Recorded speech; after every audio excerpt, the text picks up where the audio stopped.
Now move to Europe and tensions flare again on the Russia-Ukraine border. Ukrainian drones struck Russia's Kursk region overnight, damaging a hospital and apartment buildings and injuring at least one person, according to local Russian officials. Russia says the town of Kursk was targeted by a swarm of drones, with debris shattering windows at the city's main hospital. Meanwhile, across the border in Ukraine's Sumy region, fierce clashes continue. Authorities say several border villages have fallen under Russian control. Moscow has openly declared its intent to create a buffer zone in the area. In the east, Russia claims to have captured 3 more villages, including in Kharkiv and near Pokrovsk, a major target in its slow push westward. Ukraine has not confirmed these gains, but reports over 50 attacks in the area over the past day. The front lines remain fluid, with both sides claiming control in different sectors. Meanwhile, Ukrainian President Volodymyr Zelensky accuses Russia of deception for failing to deliver a peace memorandum ahead of possible talks in Istanbul, scheduled for June the 2nd. He claims no one, including the US or Turkey, has seen the documents. Moscow says it's ready for talks, but Kyiv insists Russia is stalling with unrealistic demands. Trump and Turkish President Erdogan still urge dialogue. In a separate development, the US told the UN Security Council that its 30-day ceasefire plan in Ukraine is Russia's best possible outcome. Ukraine has already agreed to the terms. Russia, however, insists that certain conditions must be met first. Acting US Deputy Ambassador John Kelly warned that if Moscow continues the war, Washington may pull back from talks and impose new sanctions. Let's listen in to the acting US alternate representative, John Kelly. Trump has made clear we want to work with Russia, including on this peace initiative and an economic package. There is no military solution to this conflict. The deal on offer now is Russia's best possible outcome. President Putin should... Well, the White House says President Trump, now in his second term, is determined to end the war swiftly. UN's Rosemary DiCarlo says hope in Russia-Ukraine talks is just barely alive amid a surge of large-scale drone attacks. Diplomatic efforts continue despite no ceasefire being agreed. Kyiv demands tougher pressure, while Moscow denies stalling. The UN urges immediate ceasefire talks, stressing peace will take time but cannot wait.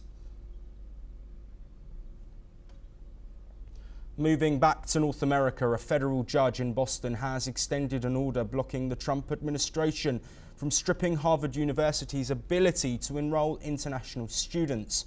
The move comes amid escalating tensions between the White House and the prestigious Ivy League school. Judge Alison Burroughs said a preliminary injunction is necessary while legal proceedings continue. The case unfolded as Harvard celebrated commencement, with its president praising graduates from around the world. The administration has launched multiple actions against Harvard, including freezing billions in funding, investigating discrimination claims, and threatening to end its tax-exempt status. The Department of Homeland Security has accused Harvard of ties to violence, anti-Semitism, and Chinese influence, claims the university denies. Nearly 60% of students at Harvard's Kennedy School come from abroad. Meanwhile, Washington is also moving to revoke visas for Chinese students in key fields, sparking fears of a brain drain. Harvard calls the actions a direct attack on academic freedom.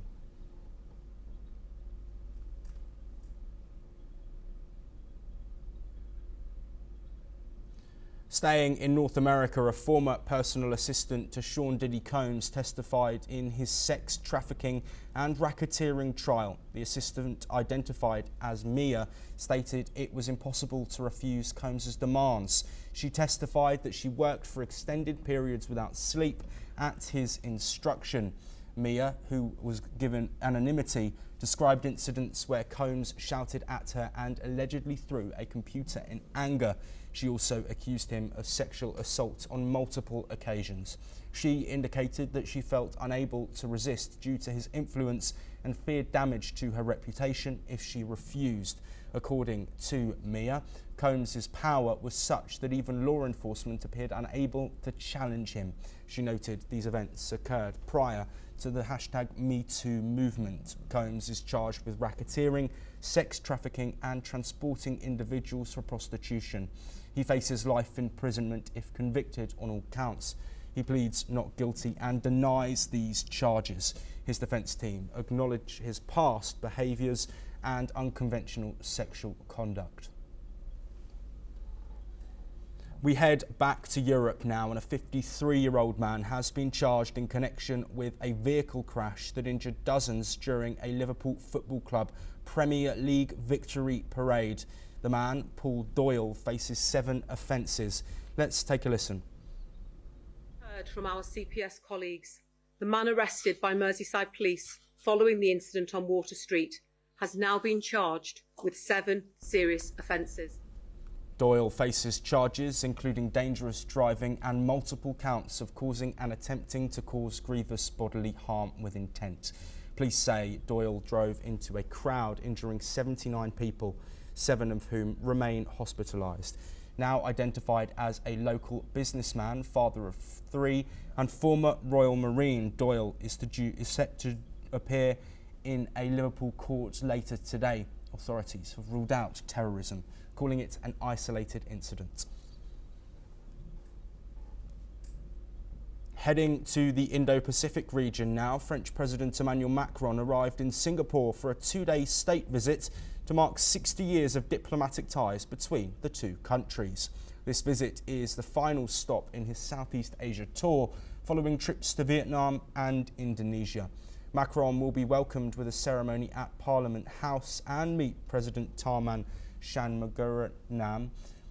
He will also hold talks with Prime Minister Lawrence Wong to sign agreements on defence, AI, transport and legal cooperation.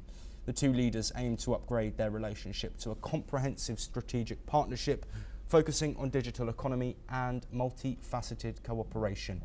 Macron will also deliver a keynote at the IISS Shangri-La Dialogue, Asia's largest security forum. He is accompanied by senior French ministers and officials. Previously, Macron secured major deals in Vietnam and Indonesia, including Airbus plane sales and military equipment agreements. Let's listen in to the French president. We are opening a new phase, a new era of this relation with a stronger partnership, and we are very proud to be the first European countries to precisely have this level of partnership. But everything is about trust, and I think the trust we have is precisely the fruit of this very long history, but the fact that we have a very strong alignment our view regarding the global order, a very strong alignment between our views regarding a possible future, and a strong alignment regarding our own interests, and from security issues, economic partnerships, from sustainable development and artificial intelligence. The spectrum of the cooperation we have, and clearly the magnitude of the ongoing partnerships is very impressive. So I'm extremely happy. We move on now, and the United States plans to increase weapons sales to Taipei to a level that will exceed President Donald Trump's first term as part of efforts to deter China amid heightened military pressure on the democratic island.